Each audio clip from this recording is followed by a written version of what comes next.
Hello बच्चों, let's read the question. The question says, which among the following is an incorrect statement?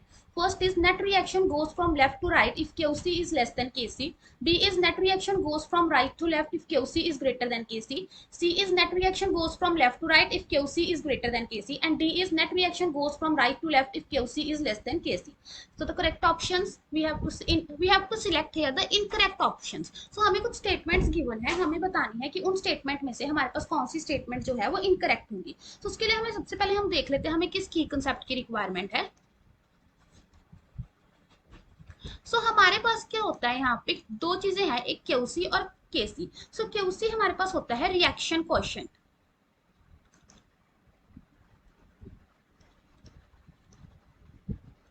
And केसी हमारे पास होता है equilibrium constant.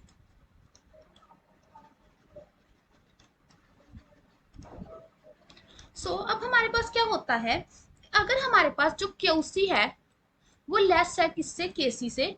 सो उस case में हमारी जो रिएक्शन है वो कहा जाएगी फॉर इस डायरेक्शन में. अगर हमारा क्यूसी ग्रेटर है केसी से तो हमारी जो रिएक्शन है वो कहा जाएगी बैक. और अगर हमारा जो क्यूसी है वो केसी के इक्वल है तो रिएक्शन कहाँ पे होगी, इक्विलिब्रियम पे. सो अब हमारे ऑप्शंस क्या कह रहे हैं. First option is net reaction goes from left to right if KC is greater. हाँ, ये लेफ्ट टू राइट ही जा रही है हमारे पास, तो ऑप्शन ए क्या है, करेक्ट.